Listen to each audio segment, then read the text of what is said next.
तो आज जैसे ही वन में भोजन करने के लिए ठाकुर जी गए तो सबसे ज्यादा भूख लगती है ठाकुर जी के सखा मधुमंगल को। वन में पहुंचने की देरी नहीं होती कि चिल्लाना शुरू कर, लाला भूख लग रही है बहुत जोर से, जल्दी से छाक खोल ले, लाला अभी तो भूख लग रही है, कब पहुंचेंगे हम, कब बैठेंगे, जल्दी खोल ले, अरे मुंह श्रीदामा की छाक में ते अचार की खुशबू आ रही है, लाला जल्दी खोल ले।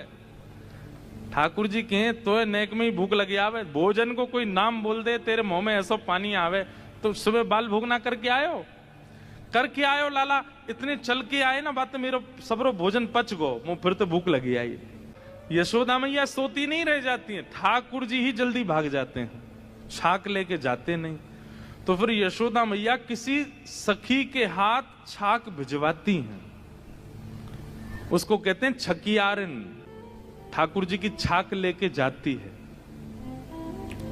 छकियारी। ठाकुर जी छाक लेकर के क्यों नहीं जाते, उसमें पहली बात तो ये है कि ठाकुर जी को ये लगती है ग्वाल बाल बेचारे द्वार पे इतनी देर से ठाड़े हैं मेरे दर्शन के काजे, मैं विलंब ना करूं, जल्दी चलो जाऊं, तो ठाकुर जी जल्दी बाहर आ जाते हैं। और दूसरा भाव ये है कि ठाकुर जी जब छाक लेकर के नहीं जाते तो किसी गोपी को अवसर मिलता है छाक लेके वन में जाने का, और उसको ठाकुर जी के दर्शन का सौभाग्य मिल जाता है। आज ठाकुर जी छाक लेकर के नहीं आए। मधुमंगल बोलो मुझे तो भूख लग रही है, अरे मेरे तो पेट में दर्द है लगो, अरे मुझे तो बहुत जोर से भूख लगी है। सब सखा के बोले लाला जी तो भूखो ही रहे 24 घंटा, या तो नेक में ही भूख लगी आवे। सुबह बाल भूख करके निकला है घर से, वो केवल इतनी दूर गयो है कि केवल घर से निकल के वृंदावन से बाहर यमुना जी के तट पर, इतने में तो भूख लगी आई उसको।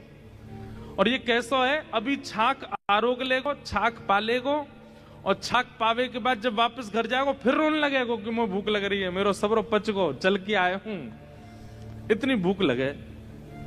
मधुमंगल बोलो लाला भूख लग रही है। ठाकुर जी बोले मैं तो छाक लायो नहीं हूं, कोई छकियारी आ रही होगी देखियो। तो मधुमंगल ऊंचे ऊंचे वृक्षों पर चढ़ करके ढूंढ रहा है, अरे कोई छकियारी आई का, कोई छकियारी आई का, कोई भोग लेके आ रही है का घर से। और बार बार कहे लाला अभी तो कोई दिख ना रो, अभी तो कोई आए ना रो। तो छकियारिन दूर से देख लेती है कि एक पेड़ पर मधुमंगल चढ़ा हुआ है और ये भोजन की प्रतीक्षा कर रहा है, तो जानबूझ के छकियारी कहीं और चली जाती है कि और व्याकुल हो जाए।